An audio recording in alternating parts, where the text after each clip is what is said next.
noches. Empezamos nuestra segunda sesión del curso sobre los santos, los grandes testigos de la fe. Pongámonos en la presencia de Dios, en el nombre del Padre, y del Hijo, y del Espíritu Santo. Amén.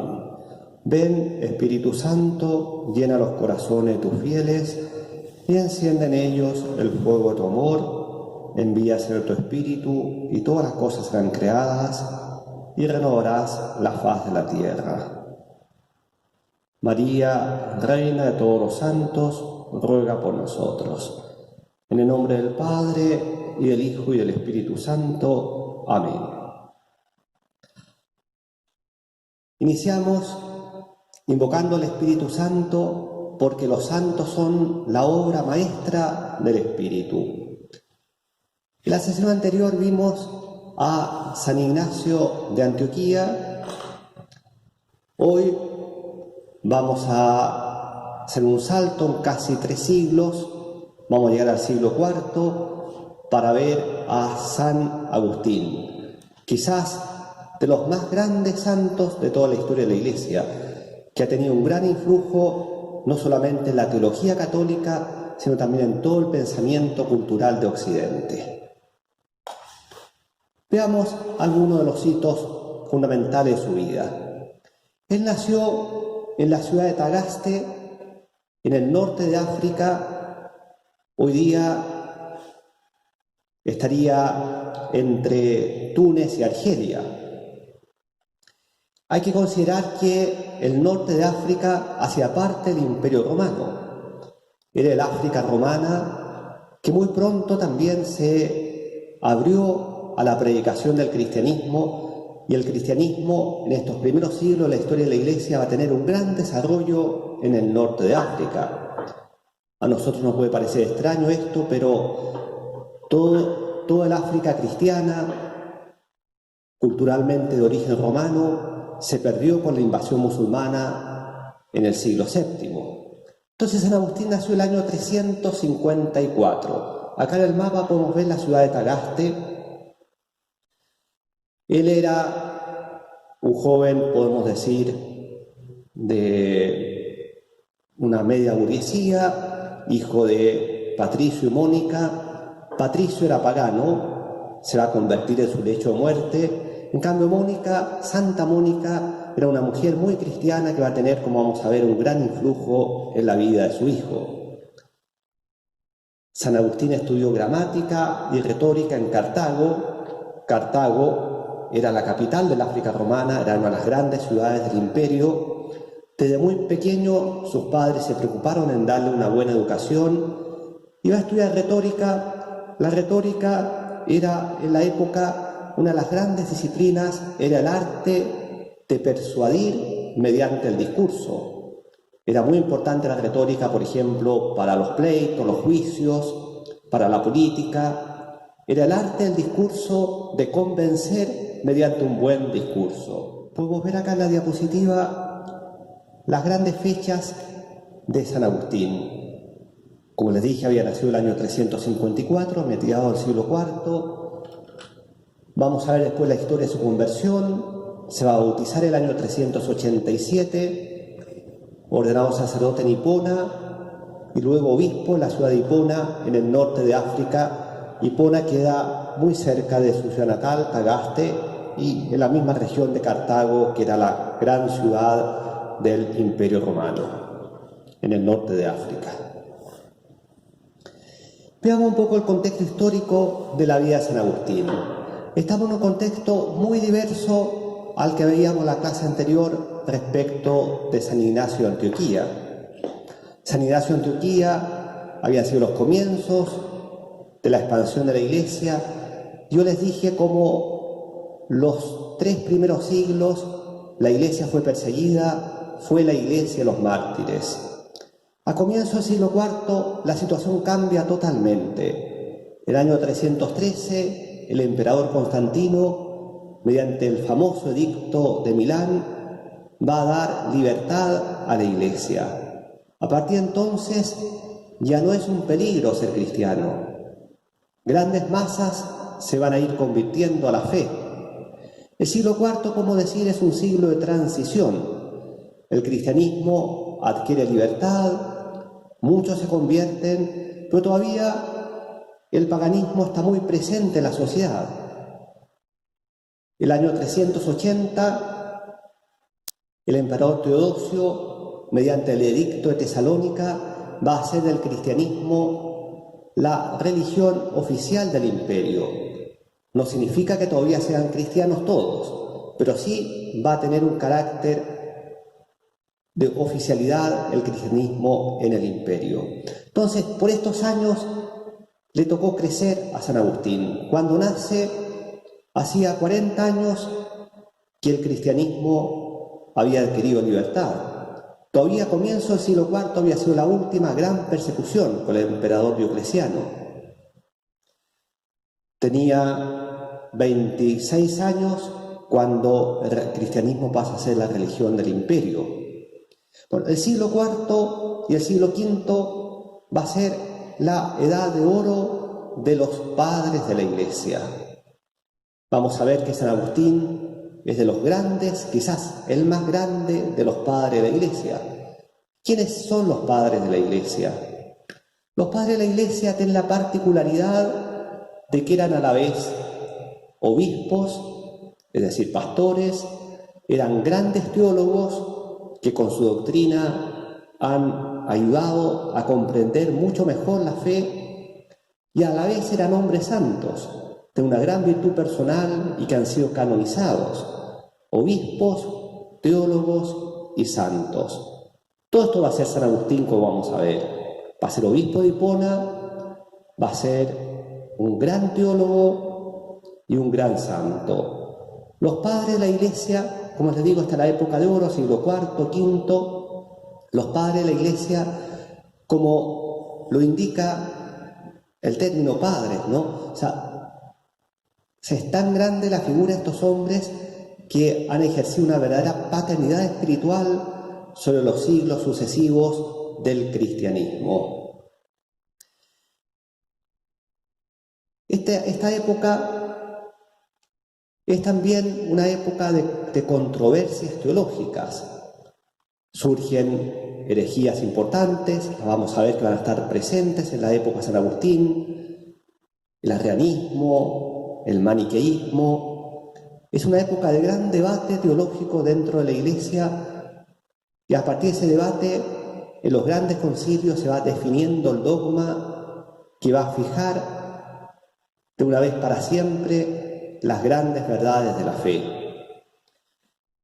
Ahora, como les digo, es una época de transición, la Iglesia se desarrolla, se expande, pero todavía en muchos aspectos la sociedad es pagana, pero es también la época en que el imperio se empieza a disolver, al menos en Occidente. Hacia fines del siglo IV van a empezar las invasiones bárbaras en el imperio, y de hecho el año 476 del siglo V, 46 años después de la muerte de San Agustín, va a caer el imperio de Occidente por las invasiones de los bárbaros. Bueno, veamos ahora quizás lo más conocido en San Agustín, y quizás también lo más hermoso para nosotros, es su itinerario espiritual, su camino de conversión.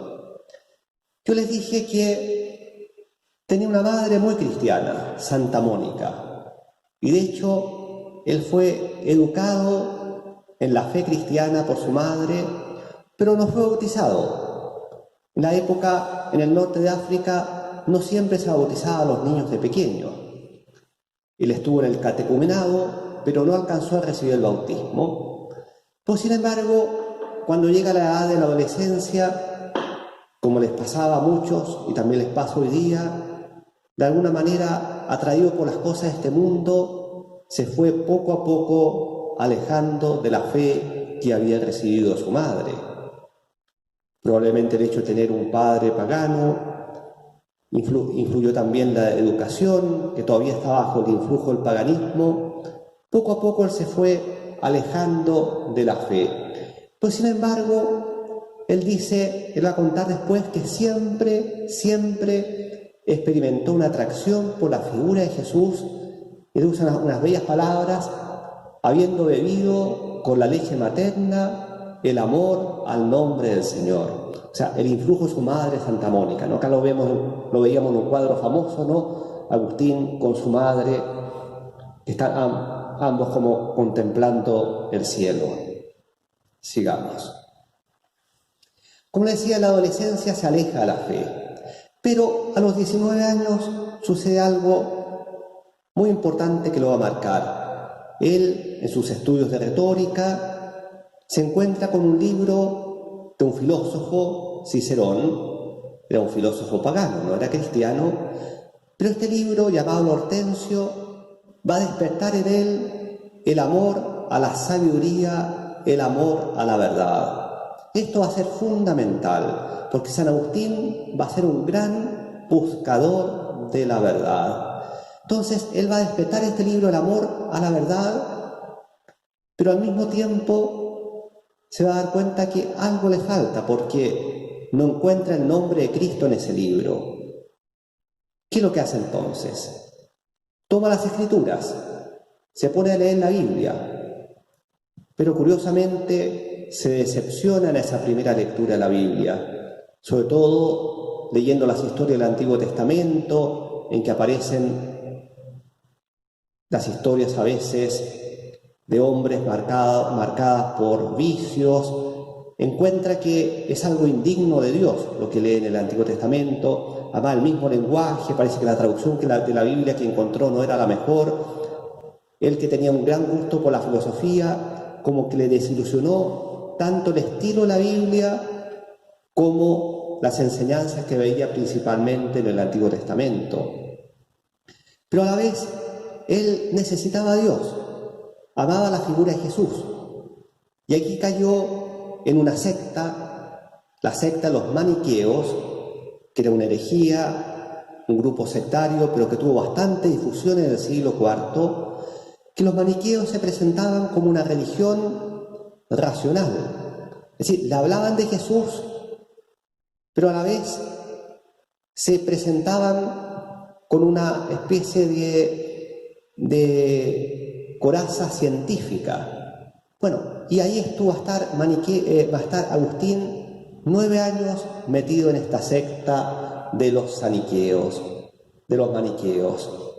¿Qué fue, como les digo, le atrajo en un comienzo en esta secta? El que a la vez le hablaran de Jesús, es decir, que le propusieran un camino religioso, pero con una apariencia racional. Y además, que va a haber otro detalle que no hemos dicho todavía. En esta época de la adolescencia, Agustín, atraído por las cosas del mundo, prontamente se va a alejar también de los mandamientos, y se va a colocar a convivir con una mujer, con la cual va a tener un hijo. Entonces, los maniqueos a la vez le presentaban una moral, distinguían entre los elegidos, para los cuales tenían una moral muy estricta, pero para los jóvenes, adolescentes como él, le permitían ciertas concesiones. Por lo tanto, para él era cómodo. Pero como les dije, San Agustín nunca dejó de buscar la verdad. Y con el tiempo se fue desilusionando de los maniqueos. Empezó a darse cuenta que esta apariencia de racionalidad, de cientifismo, podríamos decir, no era tal. Empezó a descubrir las contradicciones que había dentro de esta secta, y al cabo de 9 años va a terminar por desilusionarse.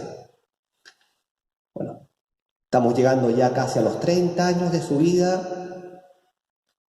Y otro momento fundamental: él enseñaba retórica en Cartago, que, como les dije, era la capital de la África romana, pero le ofrecen irse a Roma, a Italia, a enseñar retórica allá. Era muy atractivo para él. Y se traslada a Roma, y al poco tiempo se traslada a Milán, en el norte de Italia, donde se había establecido en aquellos años la capital del imperio. Era como la cumbre de su carrera. Y ahí en Milán sucedió algo decisivo. Se encontró con la figura del obispo Milán, San Ambrosio. Él dice que al comienzo empezó a acudir a la catedral de Milán para escuchar a este obispo, pero no quería escuchar el contenido, lo que decía, sino el modo como lo decía, porque tenía fama de ser un gran predicador, y a él como le gustaba la oratoria, le gustaba la retórica, pero poco a poco se fue deteniendo también en el contenido de lo que Ambrosio enseñaba, y empezó a darse cuenta que todas esas dudas que él había tenido sobre la escritura cristiana, y además que los maniqueos después se habían encargado de echarle mucho barro en fondo al cristianismo, al Antiguo Testamento, San Ambrosio le iluminó el verdadero sentido de las Escrituras y se dio cuenta de que toda la Escritura era un camino hacia Jesús. San Ambrosio le enseñó lo que era la interpretación espiritual o tipológica del Antiguo Testamento, es decir, aquellos textos del Antiguo Testamento, especialmente aquellos que podrían parecer más oscuros o más indignos de Dios, en el fondo eran una figura, una alegoría de lo que estaba por venir. O sea, el Antiguo Testamento era una preparación para el Nuevo, pero todo llegaba a Jesús, todo convergía en la figura de Jesucristo. Entonces Ambrosio va a tener una importancia decisiva porque le va a disipar todas aquellas ideas falsas que él tenía sobre la Biblia y especialmente sobre el Antiguo Testamento, que era lo que lo había terminado de apartar de la fe cristiana. Va a volver a leer las Escrituras. En el fondo va a llegar el momento, estamos ya en los 30, 32 años de su vida, en que se le ha dejado los maniqueos, por una parte. Se le han disipado las dudas que tenía sobre la Biblia. En el fondo, nunca dejó de admirar la figura de Jesús. Un factor más que no hemos nombrado. Su madre, Santa Mónica, nunca dejó de rezar y de derramar lágrimas por su conversión. Santa Mónica también lo va a acompañar a Italia. Ella, día y noche, suplicaba, lloraba por la conversión de su hijo. Un día, un obispo le dijo a Santa Mónica: es imposible que se pierda el hijo de tantas lágrimas. Qué bonito ejemplo para las madres cristianas, ¿no? La oración por la salvación de sus hijos. Bueno, entonces llega el momento en que San Agustín, en el fondo, está convencido de la verdad del cristianismo, pero no se atreve a dar el paso a la conversión. ¿Por qué? En el fondo, porque se da cuenta que convertirse significaba cambiar totalmente su estilo de vida. Y había un punto que lo detenía, que era el punto que no se imaginaba en una vida casta. En el fondo era el tema de la castidad. Entre tanto, él había dejado a la mujer con la cual convivía, le habían propuesto matrimonio, pero entre tanto se había puesto a convivir con otra mujer, y en ese punto él decía que no se sentía capaz de vivir la castidad. En el fondo, sobre todo, pensar que una vida entera renunciando a los placeres carnales le parecía algo casi imposible. Pero en el fondo él se da cuenta que tenía que dar el paso y estaba atormentado por la duda, vacilando, y llega el momento decisivo de la conversión. Él lo cuenta, estaba en el jardín, en su casa en Milán, y de pronto escucha en el jardín del lado unos niños que estaban jugando y un juego que repetían: toma y lee, toma y lee. Y él sintió como una inspiración divina: esto está dirigido a mí. Va, toma la Biblia, la abre al azar y justo cae en la carta a los Romanos, el capítulo 13, y lee lo siguiente: como en pleno día, dice San Pablo, andemos decentemente. Así pues, nada de banquetes con borracheras, lujurias o desenfrenos, o pleitos o envidias. Más bien, Revístanse de Cristo Jesús el Señor y ya no se guíen por la carne para satisfacer sus concupiscencias. Ahí encontró la palabra decisiva. Basta ya de desenfrenos, basta ya de ceder ante la lujuria, revestirse de Cristo. Y fue una iluminación interior. Él dice que fue como una luz que lo iluminó totalmente. Eso fue el año 386 y al año siguiente, a la vigilia de Pascua del año 387, es bautizado en la Catedral de Milán por el obispo San Ambrosio, como lo vemos en ese cuadro a la izquierda.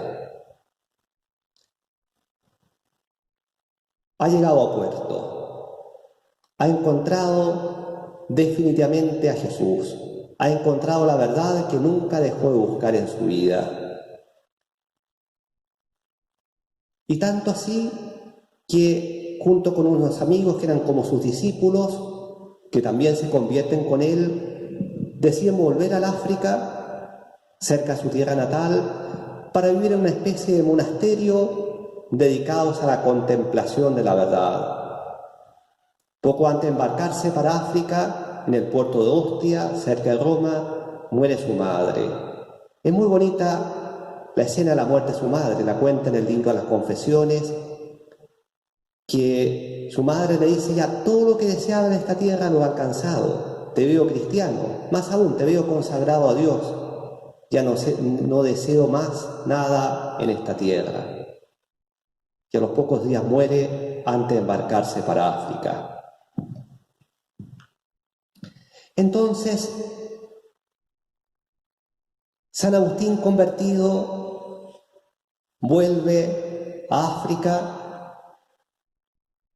Él se da cuenta que en el fondo es el Señor, es Jesús, quien terminó de convertirlo. Has convertido a ti mi ser. Esa fue su conversión definitiva. Pues esa conversión definitiva de su vida todavía va a tener que desplegarse en futuras conversiones. Él pensaba llevar una vida tranquila, de contemplación de la verdad, dedicarse a escribir, pero al poco tiempo, casi contra su voluntad, lo llaman para hacerlo sacerdote primero y luego obispo. Él se va a dar cuenta, va a tener que dar un paso de humildad, es decir, esa verdad que él quería contemplar en la tranquilidad de su monasterio, la tenía que entregar a los demás.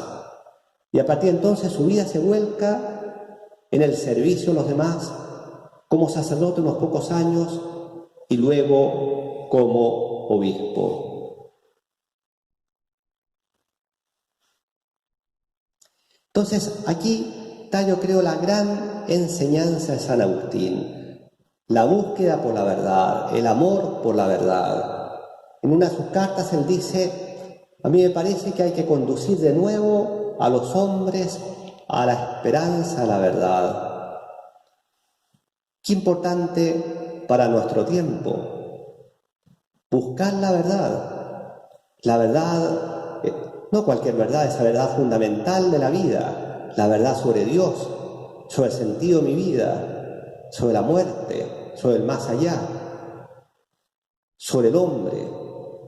Bueno, hoy día yo creo que tanta gente vive de una manera superficial, simplemente vive, pero sin plantearse las grandes preguntas de la existencia.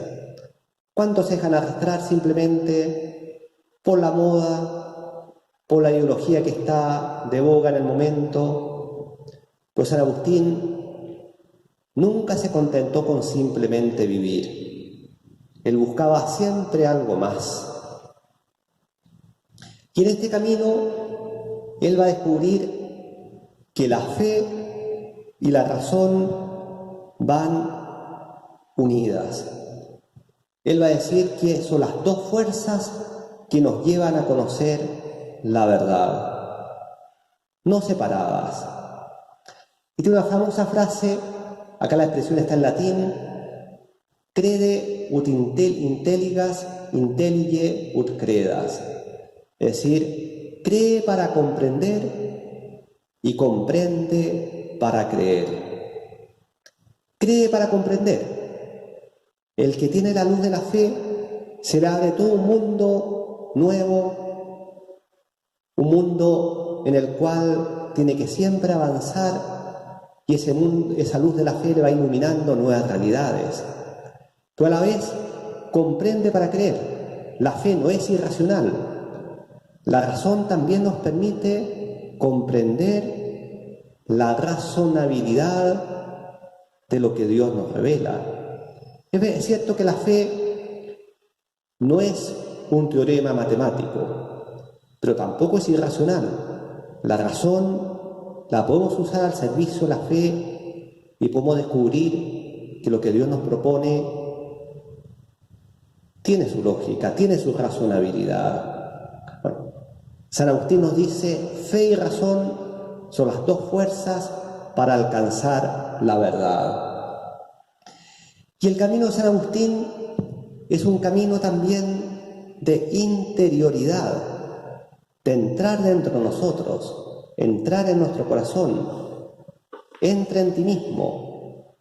Él se dio cuenta que él por muchos años, en esos años que estuvo perdido, buscó por fuera de sí y sin embargo Dios estaba en lo más profundo de sí mismo.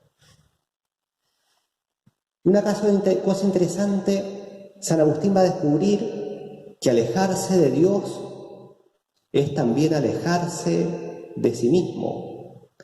Todos los años que él buscó por fuera, que buscó los placeres del mundo, de las cosas sensibles, en el fondo él va a descubrir que estaba muy lejos de sí mismo, vivía alienado y menos podía encontrar a Dios. El camino es entrar en sí mismo. Entra en tu interior, nos dice muchas veces San Agustín, y ahí en lo más profundo de ti vas a encontrar a Dios, que a la vez es superior a lo más alto de ti. Camino de la interioridad. Y hay una de tantas frases, ¿no? ¿Dónde estaba yo cuando te buscaba? Te tenía delante de mí y habiéndome apartado de mí mismo y estando lejos y fuera de mí, a mí mismo no me hallaba, mucho menos a ti. Bueno, y quizá esta frase resume su conversión, ¿no? Una frase muy hermosa, muy conocida. Leámosla, dice, tarde te amé, hermosura tan antigua y tan nueva, tarde te amé. 16 años demoró en llegar al puerto de la verdad. Tú estabas dentro de mí y yo fuera, y por fuera te buscaba, y me lanzaba sobre las cosas hermosas creadas por ti. Tú estabas conmigo y yo no estaba contigo. Me retenían lejos de ti todas las cosas que si no estuviesen en ti, nada serían. Llamaste y clamaste y rompiste mi sordera. Brillaste y resplandeciste y ahuyentaste mi ceguera. Exhalaste tu perfume y respiré y suspiro por ti. Gusté de ti y siento hambre y sed. Me tocaste y me abrazo en tu paz.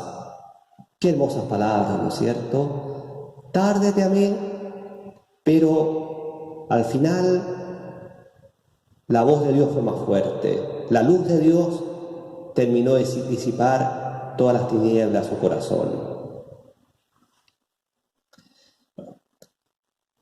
Después de su conversión, como les dije, él pensó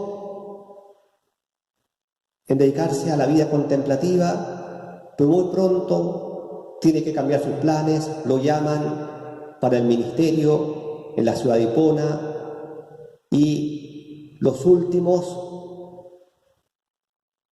durante más de 30 años, va a ser obispo en esta ciudad. Va a desarrollar una extraordinaria actividad, predicando, exhortando, mediando, haciendo de pacificador, escribiendo, una actividad extraordinaria. Él mismo lo dice, ¿no? Continuamente predicar, discutir, reprender, edificar, estar a disposición de todos, es una gran carga y un gran peso una enorme fatiga. A la vez, le va a tocar combatir contra las grandes herejías de su época, maniqueos, arrianos, donatistas, pelagianos, siempre predicando la verdad, esa verdad que había encontrado, transmitirla, explicarla, exhortando siempre con la verdad.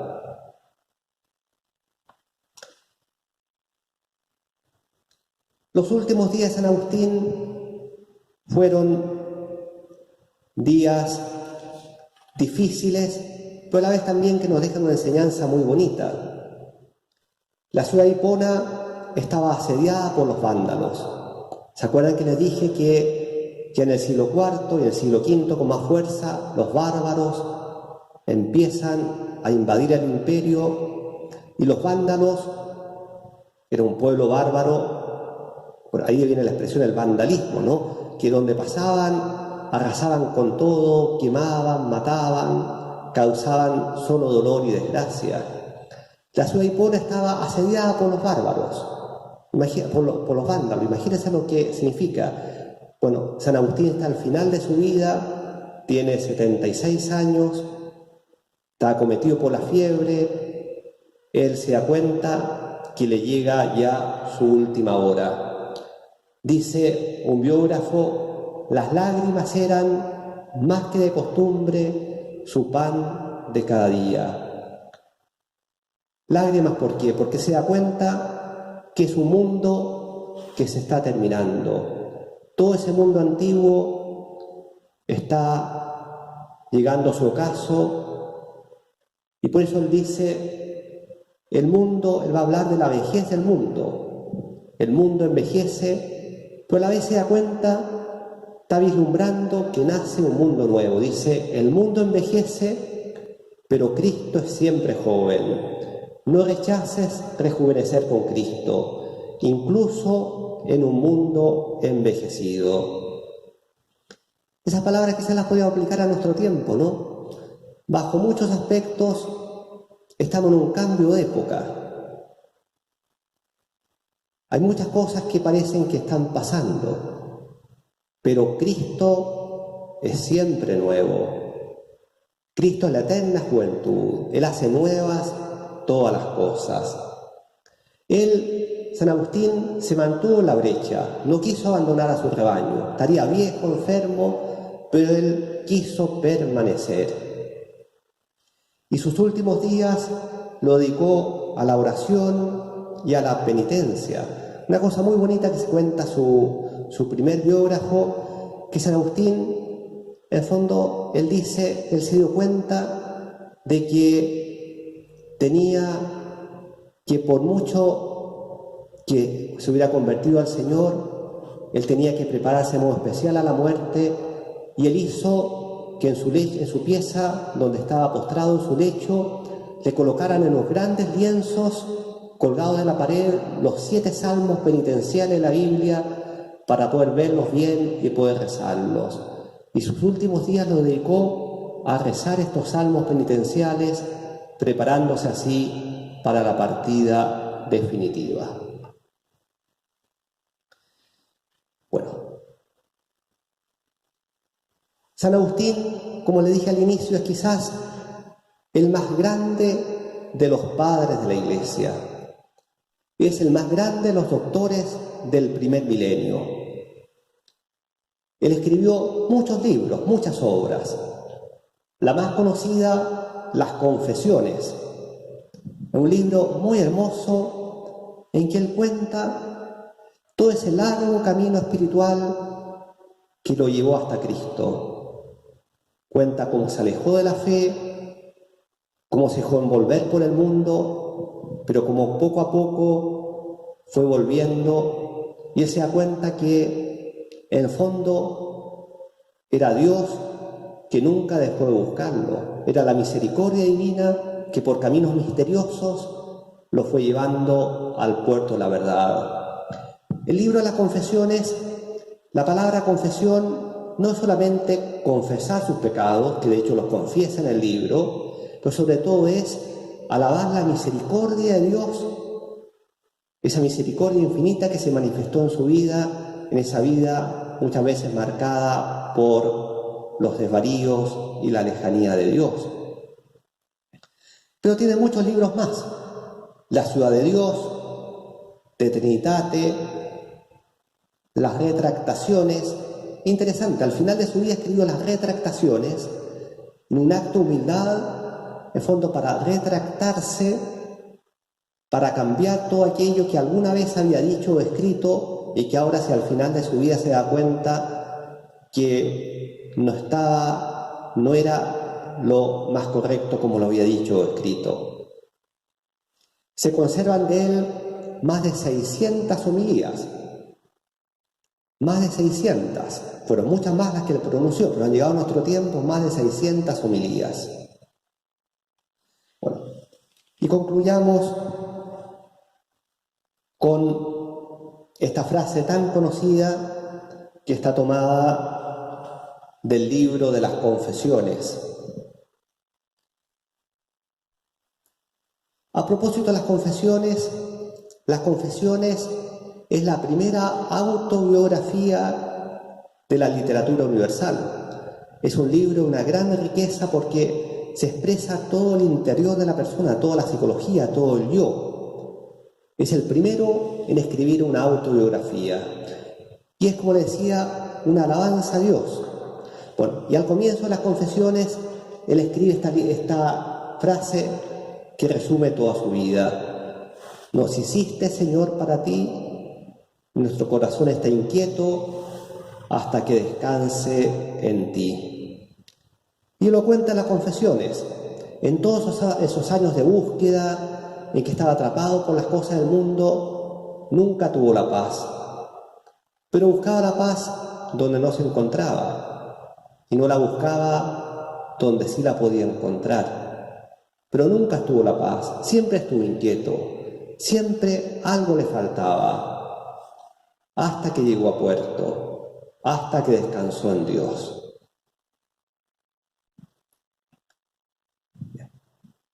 Muchas gracias.